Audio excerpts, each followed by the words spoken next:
Tom and Kyle's Comedy Action Hour is a Boink Studios production. Follow us on Twitter at Boink Studios and check out our Facebook page where you can see all of our projects, past, present, and future. And now, on with the show.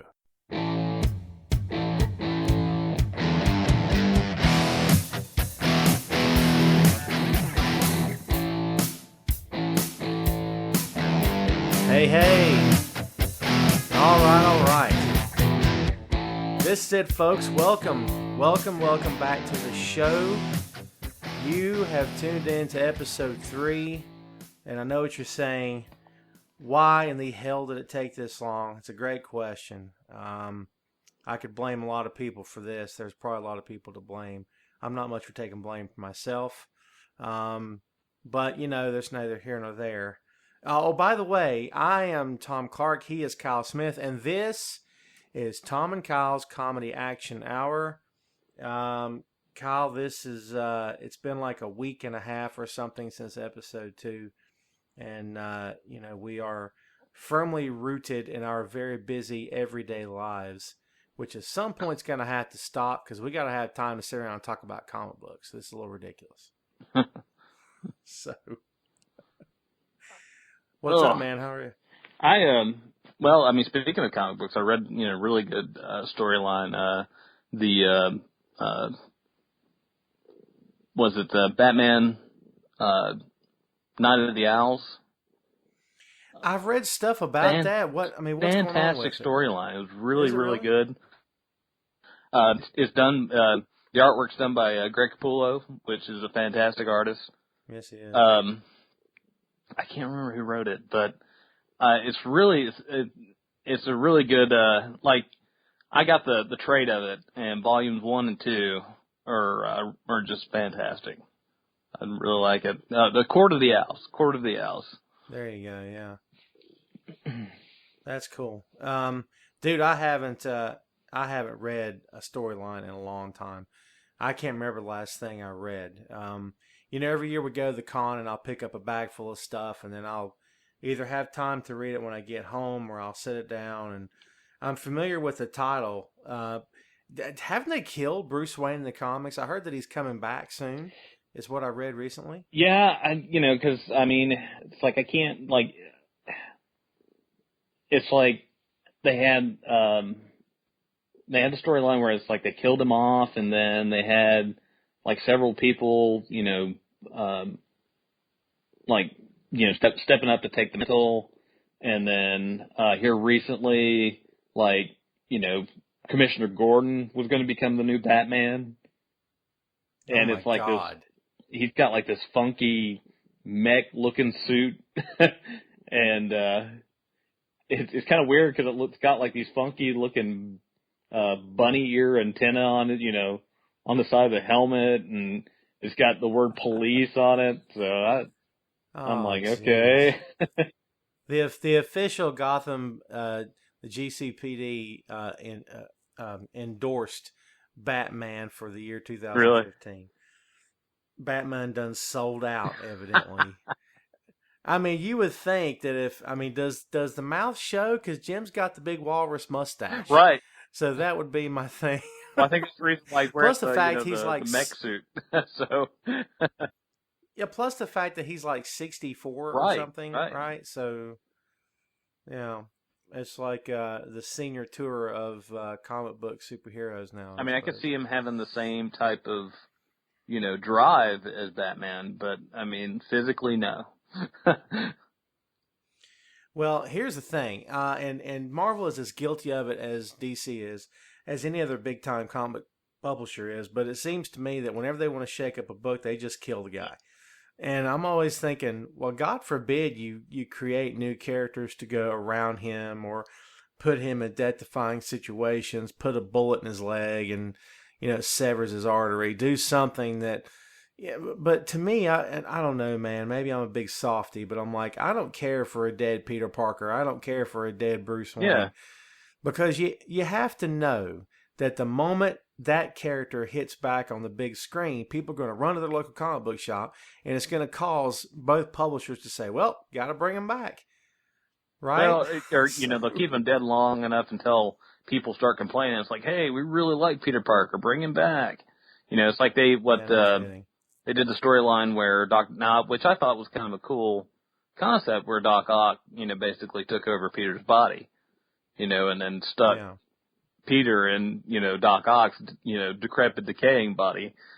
But, they ended that storyline and they, reversed everything back to normal. But it was kind of a neat storyline where, the character's, he's gone, but he's technically not dead.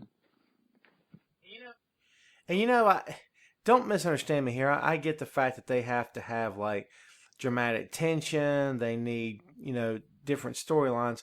I'm a pro wrestling guy. I can appreciate taking a character and putting him through hell to get him back to heaven. I mean, it's all about, if there's no turmoil, if there's no conflict, then a guy gets really stale really fast. The same applies to comic books.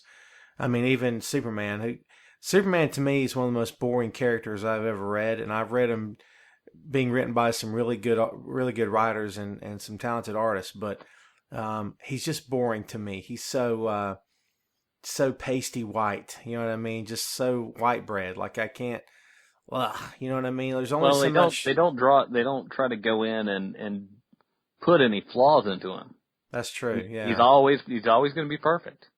Well, they took his powers away or something recently. Like he's walking around wearing jeans and a that's jacket. Right. Yeah, jeans and a t-shirt. That's step number 2. If you decide not to kill the main hero, then I guess the other step is to take his powers and put him in civvies and have him just be a normal guy for a change. Which you couldn't really do that in the Marvel Universe because most of those guys are normal anyway, right? Sure. Biggest difference there. But no, dude, it just seems like, and I remember, and we're old pros at this. Anybody that's out there listening to the show, by the way, welcome to the show. Glad you tuned in. I forgot all the pleasantries at the beginning of this thing, but we're 2 old pros at this, man. We were around when the 1-800 number was it 1-800 number to kill Robin or save his life was in DC Comics. That's right. And how many people called in to kill him off? Jason doesn't deserve to live. Well, you have to believe that if it had been Dick Grayson, that never would have happened. No, yeah, you're right. I don't think so. Because Dick Grayson was such a beloved character. But Jason Todd was not. Because the way he was written was, he was a little douchebag. And, right. No one cared for the little putz at all. I mean, the Joker took a hammer and beat him to death with it? Crowbar. Crowbar, that's it. Beat him to death with crowbar. Jesus. Joker healed out like nobody's business, man. My God. But that's the device. That's the device used. And, Robin was the most graphic example I think we've ever seen. Like Bucky. But that was an iconic storyline because of how graphic it was. And it, it's also been retold several times in, different media, like, the animated movie, Batman and the Red Hood. Mm-hmm. They retold it, but they did it slightly differently. And then, the storyline makes an appearance in, the new Arkham Knight game, which is kind of neat. Well, I wouldn't know because I still have a 360 and I didn't get the pleasure of having Arkham I'm surprised Knight. they didn't like release a scaled down version of it though. It's ridiculous. I mean, it's just, it's how the consoles will get you. It's just their way to encourage you to buy the latest edition of the console. And, I guess one of these days Xbox One is going to happen in the Clark household. Right. But I don't know, dude. I've read so many reviews of the Xbox One from guys who are like, oh, it's great, but if you have a working 360 and they're happy, why would you trade up? Right. Because like when 360 came out, you can make a huge argument of 360 versus Xbox and say, oh my God, it's improved by leaps and bounds. It's this, it's that. But you can't really do that now with Xbox One, I don't think. No. Crazy. But yeah. I read it's kind of like retro news, but ColecoVision is releasing a new console, and it's going to be cartridge based. Wow. Yeah, it's good. I was like, they're releasing it through this game old school gaming console company, and kind of like those retro gaming consoles that you can get like that is kind of cool. At Walmart that plays like 150 games. Wow. But they're going to be all new games, and they're all going to be cartridge based, and they're going to be 8-bit, 16-bit, and 32-bit. Yeah. And I was like, but they're also going to, they said they're going to release some like old school games that used to be on ColecoVision onto this, new little retro console. And I was like, wow, that's pretty sweet. That's, here's the thing for me, and I don't know, I mean, you came up a little bit differently than I did on the whole video game thing, but I never really had anything. Like, you had the Sega Genesis. Yeah. I had an Atari 5200. Right. That was like me and my brother's like original console. Right. And then I think after that we got the Nintendo, the first Nintendo, the NES. And it was Toys R Us, and me and my brother drove to Spartanburg, I think, to go to this Toys R Us to get the TurboGrafx. And then after that, I think I bought the Sega Genesis myself, and I can't remember what I moved up to after that. You had the one, which one was it that took the disc? The first console to take a disc? Yeah, well, it was the Sega Genesis, and then you could add the CD player to it, which is kind of cool. I was like, oh, that's neat. That was because it was a white console, right? Oh, well, I think it was white. The Dreamcast. Is it Dreamcast? I kept wanting to say Sega Dreamcast. Dude, you had the Dreamcast, and I remember coming up to visit you, and we were hanging out that weekend. And I'd never even heard a video game on disc, and I'm like, this what? is the future!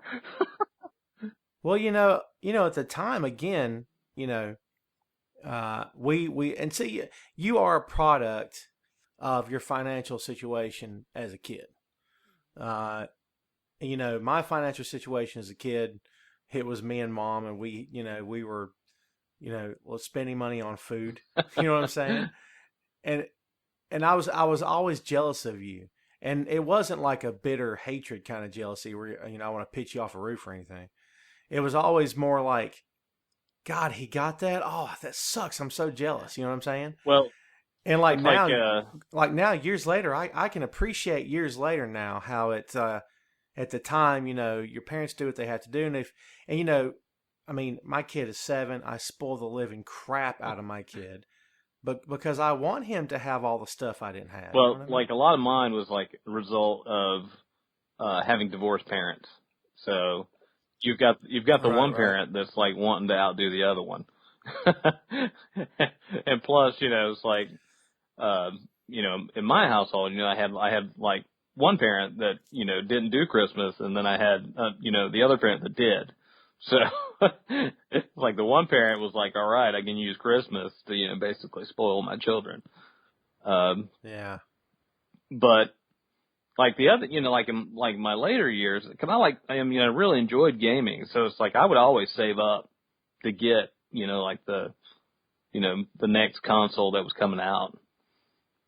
Like for a while there, it's like, I was like really big in Nintendo. So it's like, I was always like trying to get, the next, big Nintendo console that was coming out. But then Xbox hit, and it was like, whoa, that was like the game changer. Oh my God, it so was. And like I said, you were the gaming guy. I was still in the comic books like you were, but you had branched onto the gaming world, and you were a lot more familiar with that stuff than I was. And it's funny because if we differed, we were pretty much the same mindset as kids hanging out together.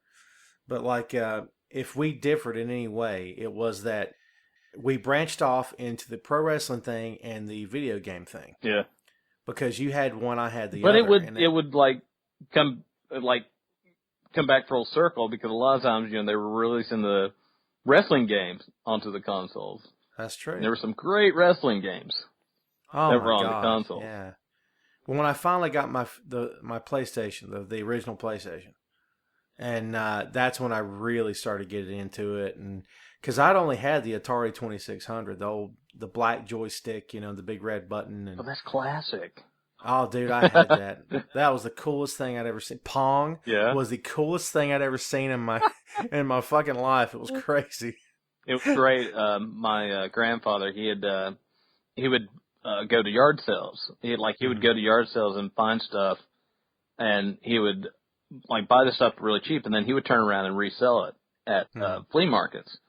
And he found an old Commodore 64. It was wow. And it was, I wished I had kept it because it was, it was like this nice tabletop version of it. And they came with one game, and it was Pong.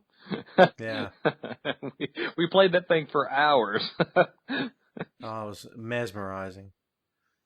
And I'm not one of those crusty old guys that sits back and says, "Well, back in my day." In the day. Yeah, this is all we had. Dude, that's not fair to this generation. And this generation, my kid's kid is going to have stuff, and my kid's going to look at him and say, "Back in my day, all we had was a 360." You know what I mean? Now we have stuff implanted in our eyes. Exactly. Yeah. God knows. I mean, 30 years ago, could you even imagine the 360? Could you even imagine a day when it would be, and I mean, maybe 30 years is too long. And the way technology jumps, it's crazy. Well, it's do you remember the days of the actual arcade where you went to a place? Oh, God, I miss that. Play a cabinet machine. Yes. That was amazing. Me and my brother were reminiscing about this one arcade that we would go to. It was in a mall, and you had to go upstairs to get to it. But it was so dark and seedy. We could hardly believe that our parents would just let us go run off to the arcade because it's we could have got nabbed or introduced to drugs or something. I mean, the place was really smoky. It's we probably were being introduced to drugs as soon as we walked into the door. Some crazy little pedophile at the front door. "Hey, kid, you want some quarters?" You want some quarters? He's got a pocket full. Dude, God, Jesus, I remember that. Do you remember the Superman game? Yeah. And I don't know the name of it, but if you played 2-player, then the you second player... You played a red and blue Superman. Yes, you did. And it was 2D. It was just him flying to the right. Right. And I don't think he did anything else except dodge targets and use his heat vision. And at the time, the artwork that was on the machine and everything, combined with that, was the single coolest game I had played to that point. Yeah. Amazing. Well, what is funny is because they later on did the red and blue Superman in the comics. That's true. You could almost say that it was it was an homage to the arcade machine. Well, dude, you know what that story comes from. It's from the kids like us that grew up with it that later became writers and artists and said, "Oh, God, I got to do that." They go to work for Marvel and DC and they say, "Oh, I want to do this," That's how things come back full circle, man. It's perfect. Yep. And which one was the Star Wars that you actually sat in and you were piloting? Oh, yeah. The X-Wing. That one has been around forever. I mean, if you've played the new one, it's encapsulated. You open it's like the door. A pod, yeah. You get encased in it. That's some intense shit. I mean, it's fun. It really makes you feel like you're in the cockpit of the X-Wing. And it's great stuff. But the whole idea, they used to have the chair and the big screen. And when that first hit, that was the coolest thing I'd seen. I mean, the Superman game was great, but then I saw the Star Wars, and I was like, and I'm sure one came before the other, and I don't recall how it went, but always being a Star Wars guy, I mean, I was just absolutely floored by that. You know what I mean? So, yeah. Oh my God, those were the days, man. And, that part I don't mind telling my kid about. The other day, I tried to explain to him how good he has it. And I'm he's upset because he makes this gigantic list for Santa, and on that list is an iPad, and it's Xbox One, PlayStation 4, and I'm like, I'm looking at him like, are you serious right now? Are you fucking what? Like Santa's a great guy, but Santa's probably a bit busy to do all that, and plus he's got to pay the house payment this month, so maybe Santa's not going to be able to do that,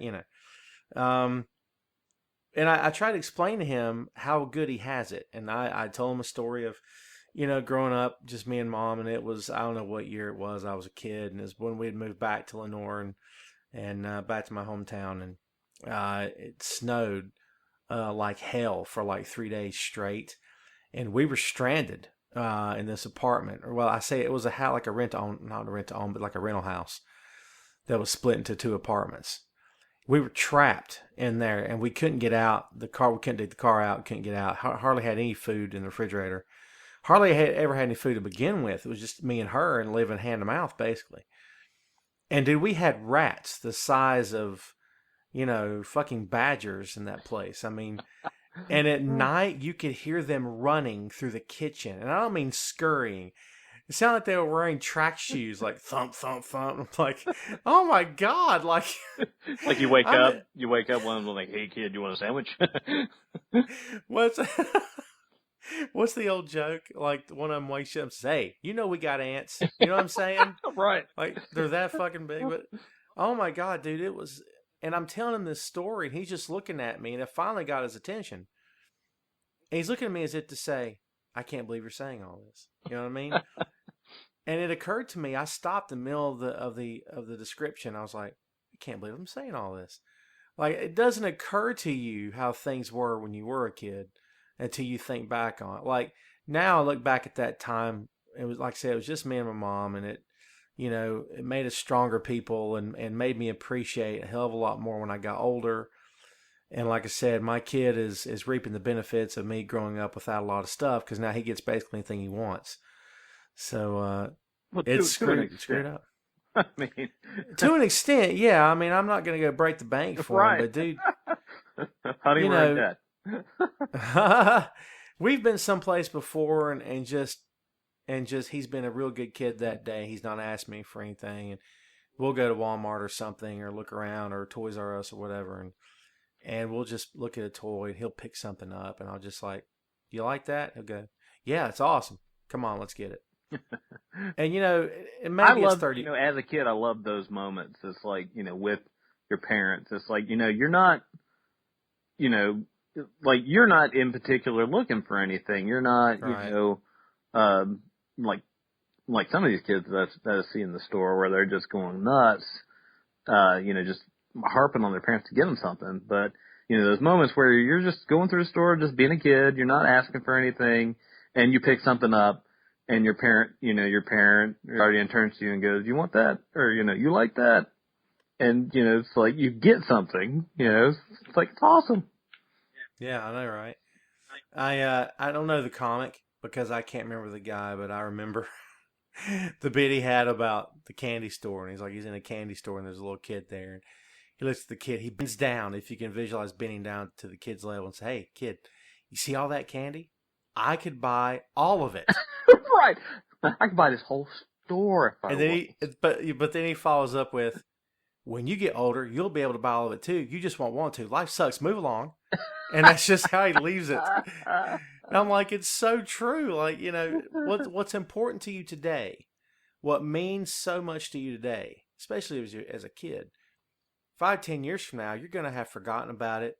And I see those movies, and it's a real classic story. And it doesn't even have to necessarily be like a comic book film or something like that. But it's kind of a real classic story. Where the movie starts off with 2 best friends. They're friends as kids, and this, that, and the other, and something very vivid happens. And 20 years later, they remember every single detail of the moment. And I'm like, really? Like, I mean, I have vivid memories of when I was 4. You know why? For obvious reasons. Stuff that I'll always remember my entire life. But dude, you and I, we had a lot of cool times together. But if I had to sit here and recount 90% of it, I probably couldn't. We could probably get up to maybe 50%. Yeah. But unless we're in the yard playing ball one day, or let's be honest, we're not playing ball, reading comic books. What the hell am I talking about? Where'd that come from? Playing ball? Us? Really? Like, holy shit. We're out in the front yard playing catch. We're out in the front yard watching other kids play catch, and we're talking about reading comic books later, right? Right. Going to the curb market buying comic books that day. So, I love the curb market. right? Oh my God. I don't mind segueing from that to that because that was dude. Talk about a memory I'll never lose. That is one of the single coolest memories I had was going to the curb market with you as a kid. That was awesome. And it wasn't even a comic book shop. It was a back room. It was for those of you listening who are not aware, the curb market was located in the great state of North Carolina in the small town of Waynesville. The curb market, which I think was called the open air curb market. Yep. They had produce, they had a little bit of dry grocery, they had newspaper racks in the front. And it was just, I guess it was one of those old fashioned big roll up door, storefronts. And you could just breeze right in, no door to walk in or out of. And I think they had magazines. They had magazines. Like from the front all the way back towards the back section, and that's where they had all the comic books. Yeah, it was the back right hand corner.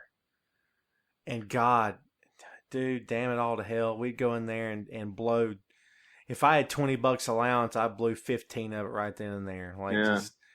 And that back then you're talking the books were like 99 cents a pop. You know what I mean? Yep. And Jesus, man, I remember because we had the idea for the Wolfpack. And for any of you out there who want to go buy an issue, too bad we've never published the damn thing. Yeah. But we had our super team of our own little personal comic book universe was called the Wolfpack. And I'll never forget being in the curb market. And I can't remember if I was with you that day. I don't think I was. But Marvel had released a book, and it was Teenage Heroes. I don't think they had powers. And it was the Wolfpack. And I remember I called you when I got home, and I said, I think they all had powers, yeah. Did they? Because, dude, that thing probably lasted 10 minutes and then disappeared. But I remember I got home and called you. I'm like, you are not going to fucking believe what I just saw. And because, dude, it seemed like every idea we had showed up somewhere else. Well, it's like, I think all ideas are out in the ether somewhere. So it's like, that's true. They're going to get picked up no matter what. Hard to do. It's just like pro wrestling. It's hard to do an original pro wrestling gimmick that hasn't already been attempted or done in some form or fashion. Like, you can do it better. You can improve upon it. You can make it your own. But every guy out there is inspired by someone. Got to be. Oh, yeah. And you have to believe that comic book writers are the same way, where they're inspired because they grew up reading G.I. Joe, or they grew up reading Transformers, they grew up reading Batman. They end up doing something like that themselves. But I think that's only natural. I mean, we certainly did the same thing, obviously, growing up reading comic books the way we did. But, man, those are great memories. I mean, that's those things I'll never be able to forget. And that's what started it. And dude, here's another memory for you. I don't know if you can remember this or not, but I firmly remember the first time you showed me drawings of D-Man. And I had already had drawings of Survivor. And it just so happened we put the two drawings together and like, wow, they kind of match. Like, what? Yeah. And that's when the whole Wolfpack concept came about. I was like, wait a minute, these guys know each other. Wait, they're teammates. And that's right. Don't exactly see eye to eye, but they're teammates. You were always more, and this is, again, I think defines our personalities and where we were throwing down from. But yeah, you were always more of the X-Men guy, and I was always more the Punisher guy. And probably still to this day, that's how it is. Because I think you were probably intrigued by the mutant ability and a regular person who could do extraordinary things. And mine was just, this guy's got a big fucking gun. And he's just really shoot angry. We're not sure why he's pissed off. But, yeah, so. I think I still have those old drawings of D-Man. Oh, it's great stuff. I've got a bunch of those old drawings of D-Man, Survivor, and the other guys from Wolfpack, and I've got them in a folder. And so I've compiled all those images together, and I've basically called it my superhero folder. And that's where I've been keeping all my superhero ideas. Yet more projects, more work that we have yet to flesh out and finish and fully explore. We've got, and the whole Wolfpack thing is just one little corner. They were like the epicenter of our universe. We had a universe. It was Conquest was our comic book universe. I'm not even sure we came up with that name but you had a great logo that you did. Yeah. And God, I think the super team was the idea of the day, because we had the Wolfpack, we had Onslaught, Crackdown. We had Crackdown, we had the Power Structure. Oh my God, I think there was something else. Yeah, I've got a list of like all the names that we came up with. I've got, because we compiled several lists of like team names, and then who was composed of those teams. God, I'm trying to think. The Power Structure was Thundercracker, which was a blatant ripoff of the Transformers Decepticon. Right. I don't know what I was thinking there. I just thought it was a cool name, I guess. So that was flat out ripped off, 100%. Wasn't it like Thundercracker and Megavolt? Weren't they? Megavolt is his brother. Right. Yeah, I was gonna say, weren't they siblings? Yeah, but Megavolt is not part of the team. No, he was standalone. Right, and Garrett Kramer is Thundercracker, and of course he had to be the archetype rich business tycoon, and it's like if you're gonna be like a costume vigilante with a bunch of gadget stuff, it's predicated upon you being wealthy, and if you're not wealthy, it's the Bruce Wayne model of crime fighting. You have to have money to be able to afford all this shit. Otherwise, it's just not going to work. I'm rich Batman. I don't know who the poor man's Batman would be. I don't know if you can call the Punisher poor man's Batman. I'm not sure. But, I mean, he had to have, he had microchip. Microchip was well connected, but I mean, where's his finances coming from? Because he had a ton of munitions. Yeah. He's taking down bad guys left and right. I guess he could accumulate some of it, that way. But, some of these things, it's like, it had to cost money. He always had an arsenal. He had the van. Yeah. That was fully stocked all the time. And I'm always wondering, he's got this van rolling around the streets of New York City. Did that thing have a plate? Was it tagged? Probably. Did it have? I doubt did it have an inspection sticker on the windshield? He's pulling a transporter where he's like putting a different plate on it every day. Yeah, I guess so. It makes sense. But you mentioned you just said transport, dude. The first, and I know we tend to, if you've never listened to the show, we tend to bounce quite a bit. Yeah. And it's okay, man. It's comic book, movies, TV, pop culture, pro wrestling, you name it, we do it.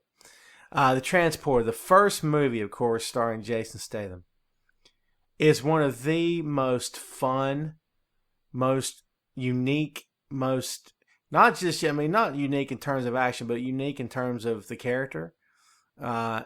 The scenery was beautiful. A lot of it, I believe, was in France.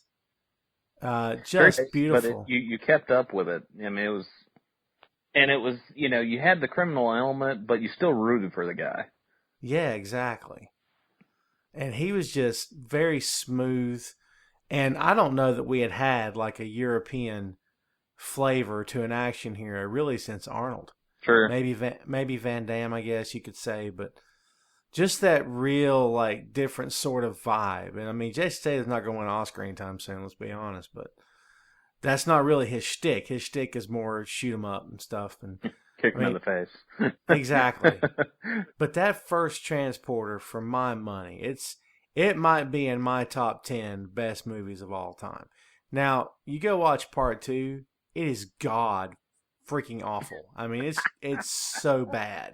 And I'm like, how did they go so bad, right? Like, how did it go from, the first transporter was unique and it had a different flavor and it felt different. It was special. And then, part 2 comes and remember he's in the car and the car is turning in midair and Right. he's shooting out the window. And I'm like, for whatever reason, that moment for me, like I was able to accept a lot of the over the top stunts and whatnot, but that part for me killed it because I'm like, really, we're doing that? Like, I don't know. To me, that blew it. That's When I kind of saw like, that moment, I was like, oh, God.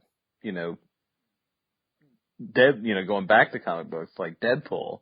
Now it's a little bit more believable for Deadpool to pull off crap like that because, it's in the comic book world. But if you're going to be grounded in the real world, you need, it's like I understand the guy's like a specialist, but come on.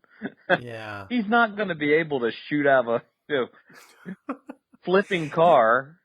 Well, once you are tied to the laws of gravity, Right. once you establish that you exist on this planet, you are bound by our laws of gravity, which means that the damn car is coming down eventually, and how's a bullet going to travel? That's the MythBusters myth I have yet to see them break is the car spinning in midair and him shooting out the damn window. But you know what? You leave it to Hollywood and they'll screw stuff up for you, but good. And like I was talking about this the other day with somebody. Well, I always loved going to the movies with my dad because there would always be a scene where you just hear him groan, like, "Oh, come on!" Right. Well, case in point, I was just thinking about this the other day. The A-Team movie, right? Dude, you talk about if you had, we could probably sit here right now. Well, hey, we're doing a show. Why the hell not? But we could rattle off the shows that inspired us and the shows that kept us going. And I don't know if you could say it. I don't know. Maybe strengthen our friendship to it. Because when you got a friend and you share the same interests and you're able to hang out with that person and you kind of gel on the same stuff, and that interest could be anything. It doesn't have to be comic books, but I think it strengthens people's friendships. That's why they hang out together for as long as they do. And for us, it was comic book inspired media, which meant TV and movies and books and all that stuff. And I mean, the A-Team was for me at the top of the list. I mean, you go back and watch it now. Some of the acting is and some of the plots are like, wait a minute, they've got all these assault rifles and no one ever gets shot? Like, really? You know what I mean? Yeah. And no blood. No blood. And you could always tell when there was a stand-in for Mr. T in the stunts because it was obviously a bald guy with a phony mohawk on his head. And, and it's like, because no one's built or looks like Mr. T did at that time. So you had to take that with a grain of salt. But like again, that TV show was just epic. Epic. And if you go back to the Wolfpack, talking about the Wolfpack, a lot of what happened in the latter days, like the last season of the A-Team, inspired the Wolfpack for us. Yeah. Whereas the Wolfpack, the A-Team ended with Robert Vaughn's character, and I don't know what the character's name was. Great actor, by the way. Robert Vaughn coming on the show. And I believe the mandate was from the government. They finally captured him. They said, look, you can keep doing what you're doing, but you're going to answer to us now. And you're going to take the jobs we give you. Exactly. That's how A-Team ended. And we started the Wolfpack along the same lines. Alexander Wolf was the leader, and he'd organized this team of mass vigilantes. And we didn't call D-Man a mutant for obvious reasons. Right. Even though it never saw a light of day in publication, we didn't want to flat out rip off Marvel. So, we I don't know if we ever called him anything, but anyway, we had the team, and it was very reminiscent of the latter days of the A-Team, except ours started in reverse, where they eventually got away from Alex Wolff and exposed him to the media and exposed him and stopped him and all this stuff. It was like a big double cross. But the A-Team was just, dude, it perfectly cast. Can you say that the TV show is perfectly cast? Oh yeah, I think, man.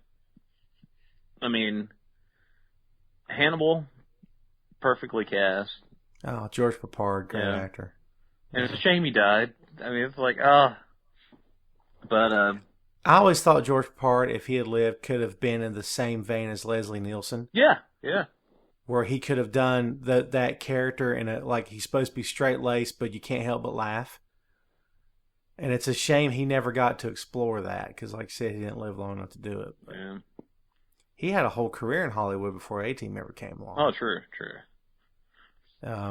Good actor. And like, perfectly cast. Dirk Benedict as Templeton Peck. Yeah. The Face Man, my God. Of course, he was Starbuck in the original Battlestar Galactica. Yep.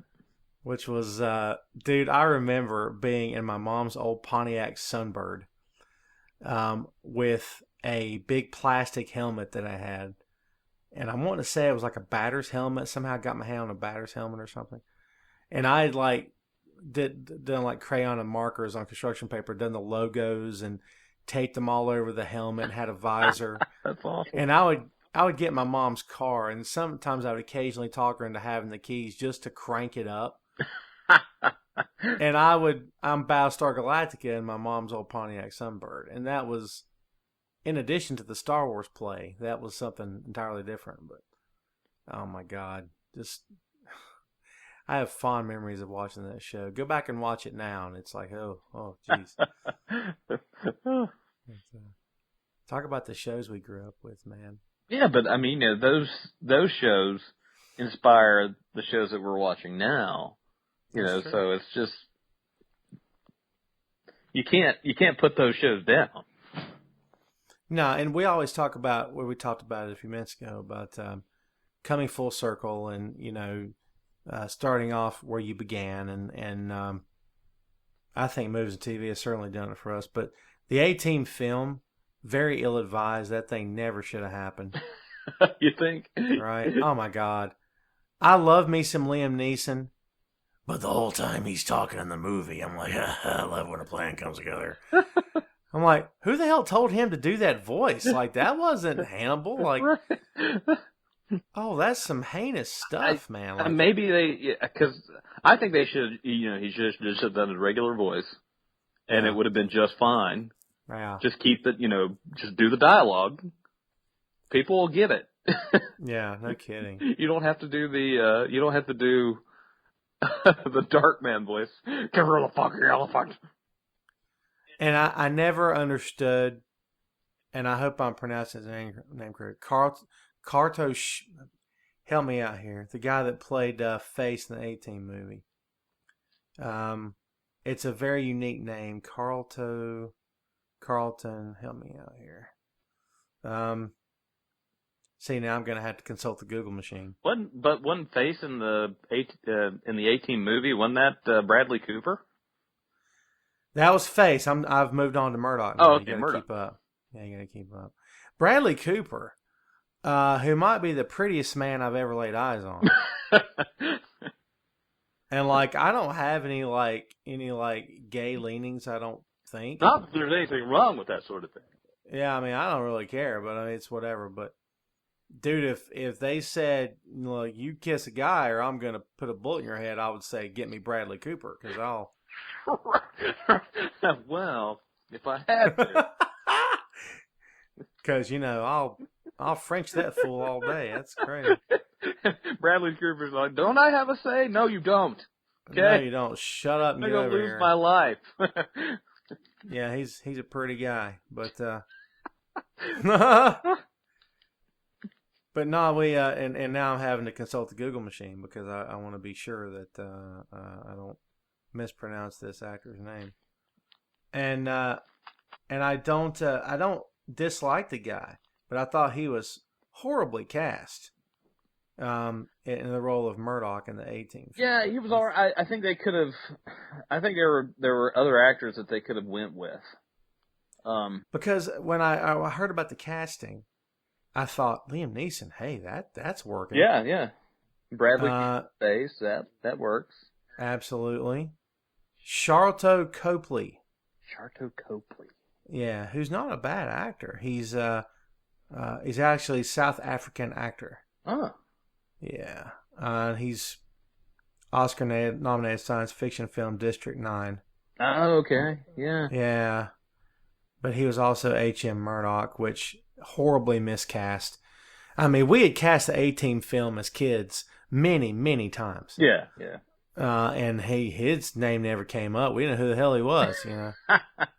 I think we had Jim Carrey as Howlin' Mad Murdoch at one point, I believe. That would have been good. That would have been interesting. Because, God, who else could have, you know, the facial expressions, the limber, like the plastic body, the face, you know. Yep. Then they got Quentin Rampage Jackson to play B.A. Baracus. I'm like, wow, that's the best you could do. Like, number one, dude's not an actor. Not that Mr. T was, you know, he wasn't exactly Sir Alec Guinness or anything. Right. But, you know, like Rampage Jackson, it's almost like they said, we got to find a tough black guy. And let's find a tough black guy that can look good in combat fatigues, and let's make him B.A. Baracus. And I'm like, it's another example of someone having the wrong impression and just the wrong take on the character, because the way it seemed like they were just going for the look. Exactly, yeah. Yeah, just on the surface. Because the way Mr. T portrayed B.A. was that he had a heart, he loved kids, kind of a big softy, but he'd take care of business with Hannibal. It's not how you pronounce it, Hannibal. Hannibal. Right? And couldn't get on a plane, remember? He wouldn't fly on a plane. Constantly knocking him out. Yeah. You would think that after 100 times of that happening, he wouldn't fall for it, but he would have gotten wise. But they fooled him every single time. Yeah. So, but yeah, that show, and look, we could sit here and name them all day. Battlestar Galactica was for me. I don't know if it was for you. I enjoyed Battlestar Galactica. Gonna say, you know, a lot of sitcoms. I'd watch a lot of sitcoms. Yeah, I did too. What about? And this is pre Tom and Kyle. Just so everyone is aware, Battlestar Galactica. Oh, definitely, yeah. Was pre Tom and Kyle, and so was Buck Rogers in the 25th century. Tell me you enjoyed Buck Rogers in the 25th century. Yeah, absolutely.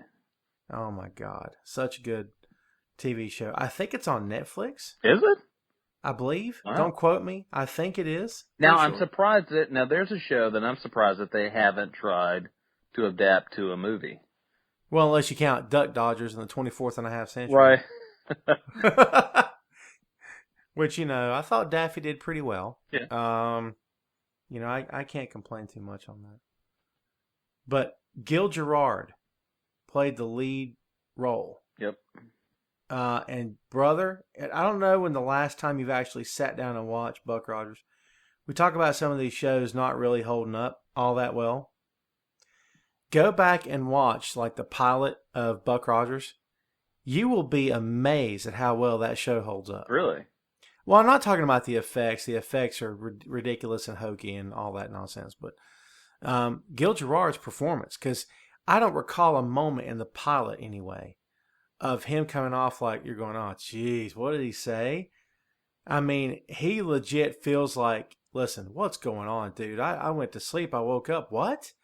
I mean, it never feels to me like he's not being genuine. Right. And I remember I watched the pilot again. It's been a few months back. And I was sitting there watching it and I said, I can't believe how good this is. You know what I mean? There's some stuff from our childhood, man. I go back and watch it. It's been like years and years and years. You cringe. It's like, yes. The Great American Superhero. Have you gone back to watch that again? Oh, you're talking about The Greatest American Hero? Yeah, The Greatest American Hero. Like, with William Catt. It's like, it's so bad. It's kind of hard to watch. Yeah. It's kind of hard to watch. And the FBI agent that he worked with, I can't remember the character's name. Great in that role, but so stereotypical of what that character would be. Yep. And I love the fact, and we're talking about Stephen J. Cannell. I think is how you're pronouncing it. His projects, Greatest American Hero, A-Team, they were both his. Oh, okay. Yeah, I want to say Simon and Simon was also, but I could be Oh, wrong. I love Simon and Simon though. Oh, I did too. My God. Let me ask you a question. Here, all right, you've got Luke and Owen Wilson. They're both still working. Oh, Explain to me why they've yeah. never made Simon and Simon. Seriously. I mean, can you think of a better brother duo in Hollywood right now that could pull that off? Oh, that would be perfect. That'd be great. And you should get two actual brothers because talk about the chemistry would be there. Yeah. 100%. I mean, Owen Wilson would have to be AJ. Well, I don't know. Would he? Maybe Owen would be Luke. Yeah, you could switch it up. I mean, Luke might make a better AJ, honestly. Right. And Owen's like the smooth talking ladies man anyway. True. So put Owen in the truck with Marlo as the big dog, And, oh my God. What about Downtown Brown? Was that the character's name? Yeah. I can't remember the actor. He played Venus Flytrap on WKRP. Oh yeah, yeah. Yeah, Downtown Brown. Yeah. You would have to get. You don't have to get an African American actor, but it would if you really want to hold true to the show. And since we're on that subject, because the comedy action hour, we just bounce like hell. Evidently, we don't have any rhyme or reason at all. But look at all the crap we bounced to in the past 30 minutes or whatever. If you want to talk about staying true, and we've not covered a whole lot on the show so far about The Flash or about the stuff that's going on TV, but man, I'm completely up to date on The Flash, Arrow, Supergirl. Legends of Tomorrow is coming January, second, third week of January. And that looks fantastic. Yes, it does. I just, just from what I've seen in the trailer, I was like, man, I'm really psyched to see it because of just the cast of characters that they're throwing into it. Oh my God, it's unbelievable. They're kind of going the Marvel route where they're taking characters that you just don't hear about a lot in the DC universe, and they're throwing them all together in this one show, which is going to be really interesting. I like the fact that they're using Hawkman and Hawkgirl. And they're using the Atom and Firestorm. Yeah. It's good stuff. If you want to read some more about Legends of Tomorrow, folks, please go check out our website, which does not have an official name yet, but right as of today, as of right now, this recording, it's tomclarkbr.wix.com/boink, where yours truly wrote a column previewing the Legends of Tomorrow. It is set to premiere on January 21st. It's on the CW, of course. Greg Berlanti, you want to talk about this guy has been entrusted with DC's television universe, and he's doing an amazing job. Under his wing, he's got Flash, he's got Arrow, he's going to have Legends of Tomorrow, he's got Supergirl on CBS. If you've not, don't know if you've checked out Supergirl, it is definitely worth a watch. Yeah, it's definitely worth it. I don't know if you've seen it, but. Melissa Benoist, I don't know how you pronounce it. I'm going to say it's Benoit. I don't want to mispronounce her or anything, but she is so good in the role. And you talk about a role that can be easily screwed up as Supergirl. She does a fantastic job. But what got me on this was the idea of Downtown Brown being cast as a white guy if they were to make a Simon Simon film. Jimmy Olsen in Supergirl is a black guy. He's played by an African-American actor. And I don't know if you've seen him, but I have a massive problem with the actor chosen to portray Jimmy Olsen. And if you'll give me a sec, I'll get his name. Now listen, no hate mail out there from anyone. This is not a racist rant by any means. I think you've known me long enough to know that I'm not racist. I'm a jerk. And I can be a complete bag of feminine hygiene product. But I am not a racist feminine bag of hygiene product. Or bag of, how does that go? Hell, whatever it is. But let me explain to you why I got a problem with it. The reason I have an issue with it is because Jimmy Olsen Forget the color. I don't give a crap what his color is. It doesn't make a difference to me. The guy could be an Asian Jimmy Olsen. I'm good with that. He could be Native American with a mohawk. I'm fine with that too. I could care less. My issue with it is that Jimmy Olsen is supposed to be this small, kind of timid, cowardly, this kid reporter, this photographer, basically Peter Parker without Spider-Man's powers. Kid. Yes. And he's this buff, self-relying dude. Like, he could handle himself exactly in a stressful situation. And it's like, whereas that's not Jimmy Olsen. So they basically changed the character entirely, regardless of what, who they cast as him. It's like they changed the character entirely. He's like sick. They took the whole persona of the character away. Dude, he's like 6'4", 220. He's solid muscle. He does CrossFit every day. He's almost practically a superhero himself. Exactly, I mean, dude does CrossFit every day. Him. No, of course. He's got the Superman watch. He pops open the face of the watch and he hits the little Superman button. And Supergirl comes to save the day. And I'm like, the first time he uses it on the show, which of course is an old throwback to the comic books where Jimmy Olsen actually had like a signal watch where Superman's like, if you ever need me, I'll be there. So like he hits the button and Supergirl shows up. The first time he uses it on the show, I had a complete moment of disconnect from the entire series. I said, okay, I might have to just stop for a minute because that's ridiculous. I don't know what I would even compare that to. That's terrible. Like, again, 6'4", 220, got muscle bound. I'm exaggerating the weight, of course, but, looks like you'd be a pro wrestler, honestly. Yeah, just about. Yeah, and I mean, I don't know. I don't know what the thought was. We don't want to do the white guy thing. Okay, I'm a white guy. You know what? I don't care. I'm okay with that. It's perfectly fine with me. But, why couldn't he have been, if you really want to change it up, make Jimmy Olsen a short, fat black guy. I mean, to the point where you're like, well, he obviously could not take care of himself if there was 2-on-1 or whatever. A 1-on-1, he would be intimidated. He would run, but no, they didn't go for that. So I don't know. They've done a good job on the show of not putting this guy in dangerous situations where it will be obvious that, he could kick ass if he has to. Right. I found that interesting. What's your take? Because there's a lot of people out there like, and again, I don't want to mispronounce any names here, but Idris Elba, who also played in the Thor series. He was the Guardian of the Rainbow Bridge. Help me out on his name. Remember, what's the character's name? Heimdall. Heimdall. Yeah. Yeah, Heimdall. And he was being discussed as the new Bond. And that's right. Yeah. Yeah, and somebody said there was like this uproar over the fact that he's African American. The thing about James Bond is that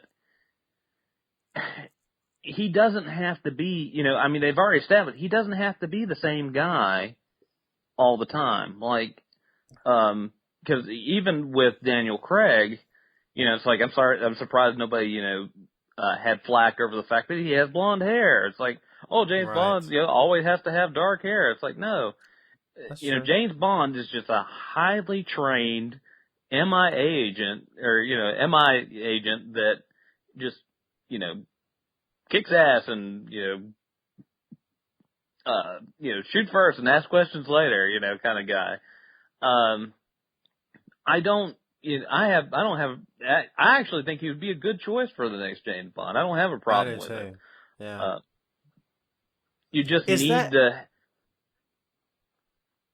I think the actor that they get needs to have that personality to bring with it that kind of James Bond swagger. Is that where we draw the line in terms of what race we cast a character? Do we draw the line as fans in terms of Bond was not he was a published character. And I don't know enough of Right. Ian Fleming's I don't know enough of Ian Fleming's material to know if he ever wrote the character as being, quote, white or Caucasian. I don't know if, because there's easy ways to give a physical description. You have to be creative when you write it, but one of the ways you can do it is you put the character in front of a mirror, and then he describes the third person narrative gives you the description of what he looks like, instead of saying, here's James Bond, he's a white guy, he's 6'2". He puts himself in front of a mirror and he's adjusting his tie or whatever, and he's looking at himself and he sees, my skin is tan, it's whatever. But like, Right. I don't know that in Ian Fleming's books, if he ever, I don't know the answer to that. Maybe he did. James Bond is obviously a white guy, he's Caucasian. But like, even though he was a published character, we're not talking about comic books where it's, pencil and ink. And we're not talking about, a creation where, like Jimmy Olsen is a white guy. He's been a white guy since the day he was created. Is that where you draw the line as a fan? And honestly, I don't think if you answer yes, it's being racist. I think it's what you grew up with, the source material. You grew up with these characters. And then you see that on the screen and you're like, hey, no disrespect, but that's not what I want. You see what I'm saying? Well, Like, everybody imagine has if- like a vision of something. Right. So, it's like maybe they're just complaining about what's inside their own head. But I think that, with the James Bond character specifically, it's like you have to think broader than that because, just the sheer dangerous work that they're in, you have to, expect that occasionally one of these James Bond 007s are going to get killed off. And they're going to have a replacement. It's like, so. That's interesting. That's an interesting premise. Do you kill off James Bond? Does the day come where you replace? See, I don't know if I'm with that, because, and I get what you're saying. In a real world situation, a secret agent is either going to retire or he's going to get killed. Yeah. He's either going to retire or he's going to get killed. Yeah. So, I mean, now is he like a sports star? Do they retire his number? Or do they, Oh, I love that. fill that role again? I love that. They put the 007 jersey up in the rafters to have a ceremony. Right. I love that idea, Hang his actually. jockstrap up. But here's the question. It's like the Jason Bourne series. How do you do a Jason Bourne film without Matt Damon? I don't know if it's possible. Well, You know they what I have. mean? They have, but what kind of business did it do? I like Jeremy Renner, but what kind of business did it even do? You know what I'm saying? Like, I don't know. Was it the Bourne Legacy? Yeah, I think so. Or am I yeah. wrong? But maybe that's with wrong. that, it's like you're just taking another guy and putting him in the similar situation. Mhm. See, he's not, becoming the kind of the legacy that he has to, fill. Well, I'll tell you this, and I can't answer the question for everybody.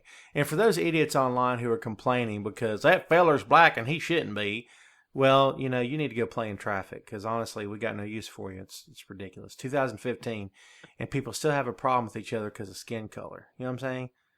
I still Well, have it's like a the problem same thing with with the Star Wars movies. Everybody went ape shit when they found out there was a black stormtrooper. It's like, really? that. Well, see, and I think that was misconstrued also, because Yes, that was misconstrued because, I understand the nerdist uproar about it because of the lore itself, of the fact that there are clones and they all look the same. But yes, at a certain point in the lore, the cloning process ended. So very there true. would be no more clones. So, Very true. and eventually those clones would either die off or, go on and do their own thing. I seriously doubt that, all the clones decide, no, we're going to be stormtroopers forever. It's like, no. Because, Yeah, with the fall of the Empire, like they're going to disband. They're going to go elsewhere. So it's like with this new, faction, they're going to have to hire and recruit other people. yeah, they great point, because I was one of those fans, because I don't know enough about the Star Wars expanded universe in print to know that Jango Fett's clones had eventually, I guess, they'd all gotten killed. The cloning process stopped, and they started recruiting and like raising these people from birth up inside the Empire. I wasn't aware of that myself, even being a fan. So when I saw this guy take the helmet off, and I said, "Oh wow, thanks J.J. Abrams." Like the first image you see on the very first Star Wars trailer for the new film is that. And to me, it was a moment of, "Oh, this'll get him. This'll get him." And I'm like, you see what I'm saying? And I don't want to say I don't want to say it's race baiting. I'm not trying to say that. And maybe there was no intention there. But I think once you have that, then you have the explosion. But then once the fans get explained to them, if they're not aware of what you just explained, actually, once that little truth nugget comes out, in my opinion, they're calm like, down. "Oh, okay, yeah, yeah," and then you feel terrible. You feel like, "Oh God, people think I'm this, I'm that." And the fact is, again, when you're so connected to the source material, and you're connected to these characters, and you know who they are and what they're supposed to look like, not just in your head, but what they've looked like in comics, how they've been drawn, all this other stuff. I'll give you a prime example. If you've not watched Jessica Jones, when you stop listening to this particular episode of the Comedy Action Hour, go watch Jessica Jones. It's one of the best comic adaptations ever done. I said that Daredevil, and I was on record as saying that Daredevil was the single best Marvel adaptation I'd seen since the original Spider-Man with Tobey Maguire. We're talking about the TV, the Netflix series. We're not talking about. Let's make that straight. Yeah. All due respect to the new Cape Crusader, but oh God, terrible. Don't make me flash back to that. But but Jessica Jones as a series may have topped it. But here's where I'm getting to. Luke Cage had better be a black guy. Right. You see where I'm going with that? Luke Cage has no business being a white guy at all. And if they had cast a white actor as Luke Cage, I would have been one of the first people to say, no, this is not right. You don't do this. Because that's not my Luke Cage. You know what I mean? We would have gone ape shit over that. And yeah, it's crazy. People would be like, what? For anyone out there who has a problem with somebody speaking up, and again, you have to differentiate between morons and fanboys who just want it to be good. There's a huge difference, folks. There really is. But for anyone that has a problem with that, flip the tables and go ask yourself, would you be okay? With, again, Luke Cage being a white guy? Would you be okay with a Star Wars reboot with a white Lando Calrissian? I wouldn't. Because that's you've lost the heart and soul of the character and what that character was supposed to have been. So I don't know. Again, I don't know where I fall on. On some characters, I'm okay. I don't care. The Jimmy Olsen character is an odd fit for me. I think he does well, but I gotta be honest with you. He's a major distraction in the show for me. It's nothing personal against the actor, but he's so self-confident and he's very aware of himself, and he's well put together, and he looks fantastic. He's got perfect fingernails. His shirts are pressed. I mean, the guy's he's manscaping. You know what I'm saying? The whole deal. I mean, just it doesn't seem like you had a problem. Exactly. He's probably going to get his nails done later today. And that's not the Jimmy Olsen I grew up with. So maybe as a fanboy of, 30 plus years, I just need to let go of that stuff and just forget about it and just get with the times, I suppose. But I think you're losing bits and pieces of the character. Just my take. What about, and here's another good example. They're throwing the Martian Manhunter on there, though. Oh, he looks amazing, doesn't he? Yeah. And there again, Another John character that Johns. doesn't get enough credit, you know, or enough screen time. Mm-hmm. And it's just very cool, unique character. Oh, he is. Great character. And I love the fact that he's fitting into Supergirl the way he does. And again, this cannot be played by a white actor. It's just not the same vibe. And I think they did a great job in casting. I think he looks great. And the intensity is there, but he's got heart. I mean, he's got everything all put together. One more real quick deal on this, on the whole, I think that's the one great thing that NASA accomplished. They went to Mars. They found the perfect actor. They brought him back. This is true. Said, hey, we really need a Martian for this Supergirl show. Right. So somehow they managed to build a wormhole, cause a wormhole where they could get here quick. Because otherwise it's like 7 years or something like that. Speaking of Mars, have you seen The Martian? The Martian is so good. Such a good film. Dude, Damon is he's top notch. He's top notch in the film. He's so good. And you got to check it out on DVD when it comes out, man. It's crazy. I feel like Chris on Family Guy talking to the guy who works for in the store. Like, dude, you got to go watch this so we can talk about it. You know what I mean? We'll talk about it later. All right, I got one more thing here on the whole race war happening on comics to TV and to movies.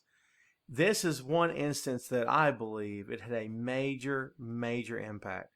Michael B. Jordan, who by the way is a fine actor, cast as Johnny Storm in the ill-fated Fantastic Four film.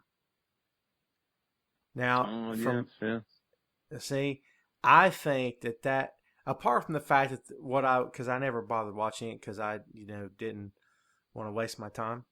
But I think the whole idea of that movie was rushed, though. I think they were just wanting to churn out a quick buck. Yeah, the director of the film gave up. There were stories going out that Josh Trank, the director of the film, gave up, that he would hide himself in a corner. He'd go into his RV on the set. He would shut the door. He wouldn't communicate with anybody. There were people around him trying to give him suggestions and help, and he wouldn't listen. And from a distance, when you first heard, and again, what's it got to do with color? Nothing. He could have been, Johnny Storm could have been any color in the book. The issue that fans had from day one, you have ruined, I don't know about ruined, but changed the dynamic of Sue and Johnny Storm. Do they still love each other as brother and sister? Obviously they do. But you changed the dynamic. Not to say you made it worse or made it better, you changed it. And when comic book fans in particular, and I think the change was the biggest thing, when they see a change in the core essence of the characters, then they're going to have a massive problem with it. And I think that's one of the things that hurt this film, in addition to the plethora of problems this production had. And it had a lot. All right. In my opinion, it was one of the big, dark spots, one of the big X's on this film was, wait a minute, do these people even understand what they're doing? Like, I don't get that. And they made Reed like 20-something, and I'm like, wait a minute, Reed Richards is not 20-something. What do you mean they didn't go to space? They interdimensional travel? What? So, again, you could have made Johnny Storm white, and it probably would have made a difference, but because the story was just not there, and the director was kind of cuckoo, and the whole thing was nonsense. And I don't know if you know the news about this or not, but there had still been a Fantastic Four sequel on paper, in the works, on the slate of movies for the next several years. They've pulled that sucker off. No surprise there. So that's not going to happen. Well, it's like there's a lot of rumors going around Marvel. Well, Marvel still has the merchandising rights to those characters. They don't have the movie rights, but they still have the merchandising rights. And Fox was being real pissy about the fact that they couldn't, profit off any merchandising. And rumors is that Marvel was purposely doing that because so they could get Fox to drop the movie rights so they could get it back.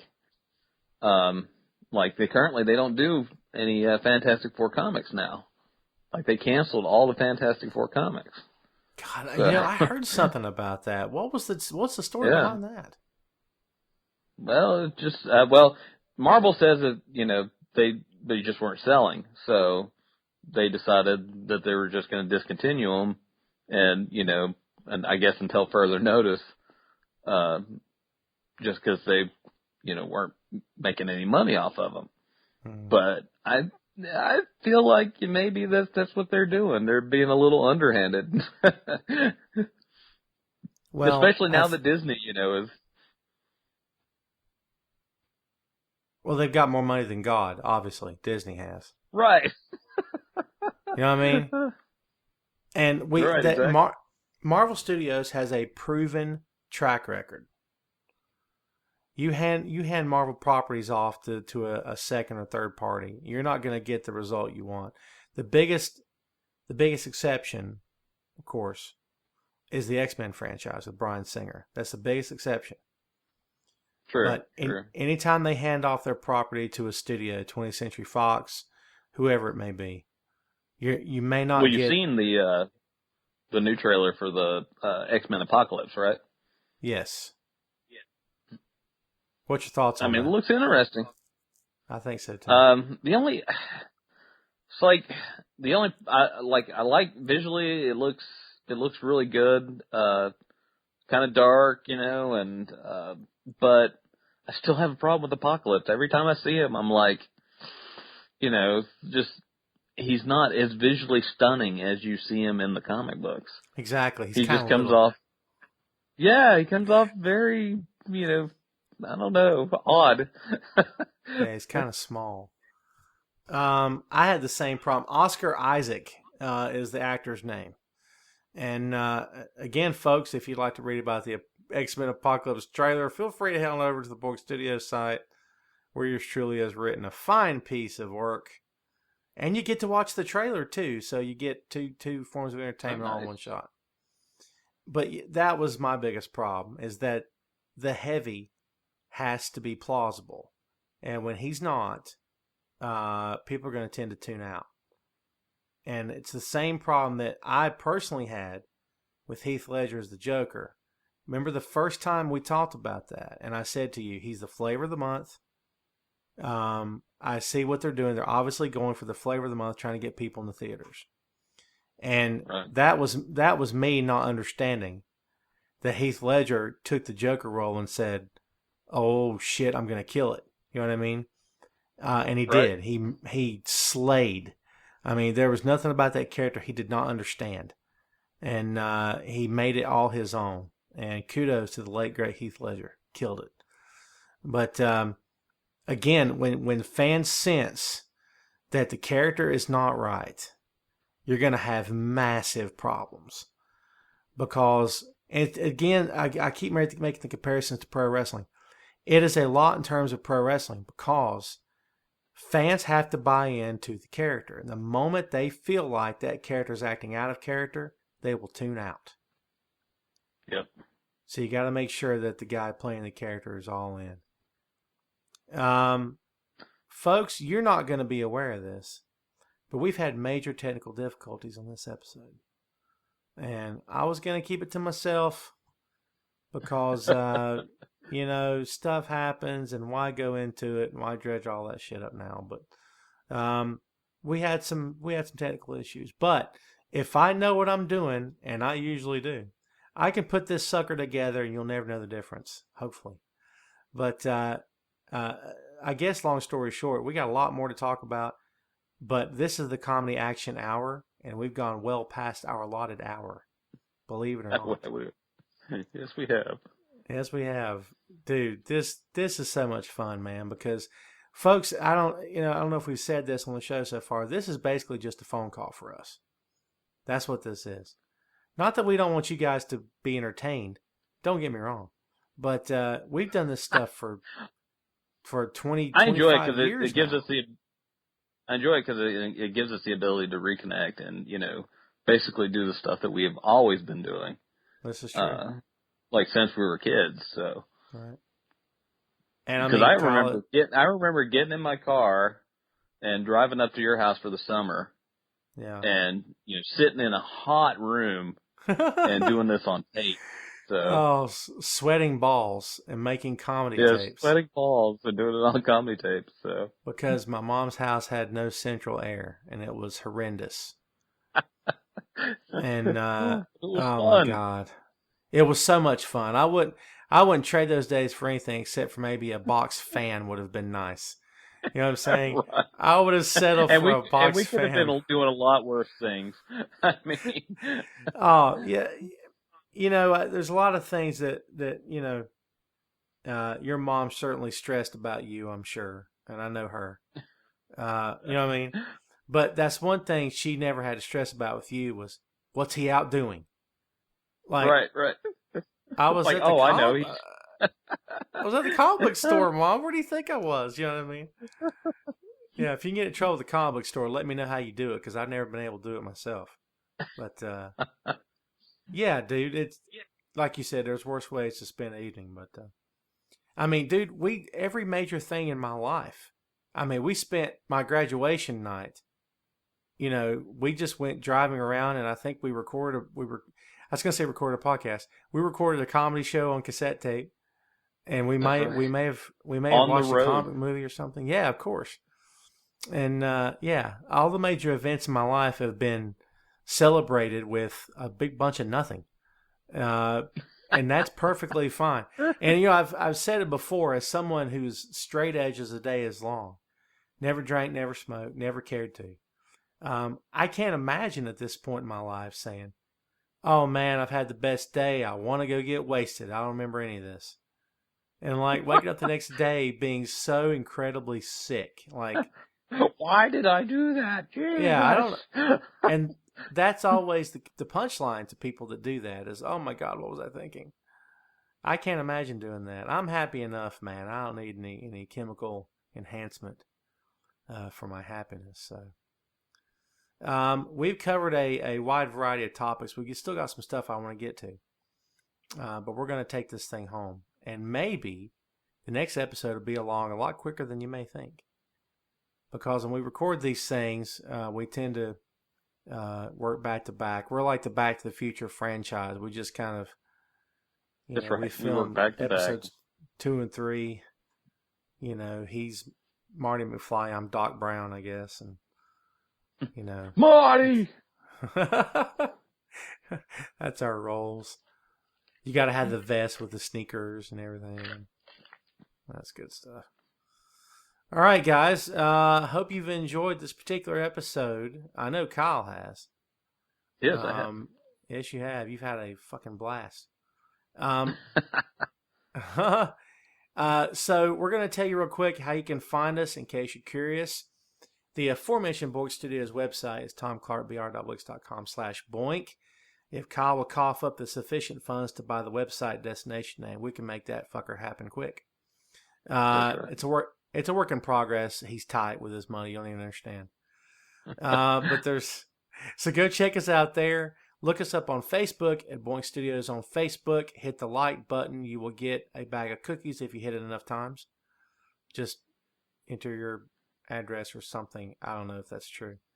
You can also find us on Twitter. Guess where? At Boink Studios on Twitter. Drop us an email at boinkstudios@yahoo.com.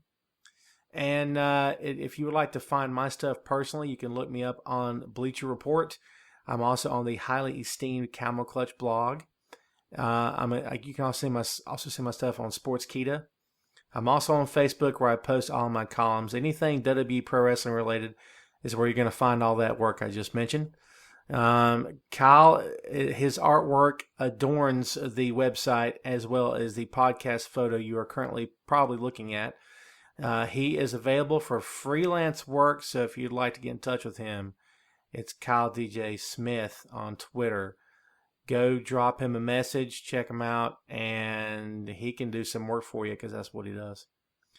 We're going to plug the musician who does the music for the show. His name is Philip Fender. I would love to tell you he's got Twitter and Facebook and this, that, and the other. He does not, because he sucks.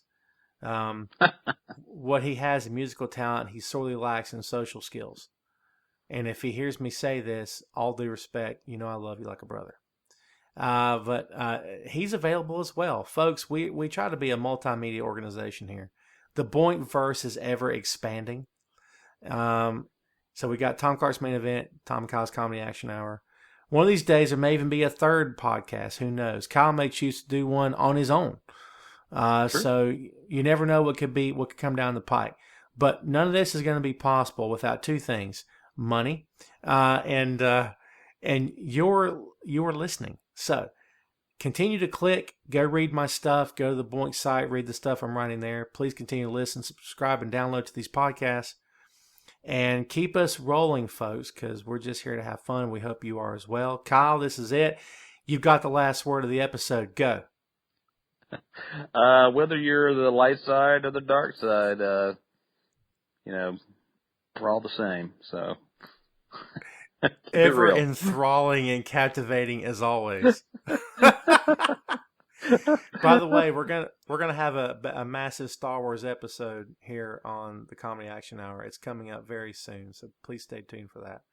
That's all we got, folks. We're out. Please check out all the stuff. Thanks for listening. Thanks for being here. And please come back the next time. We will see you real soon.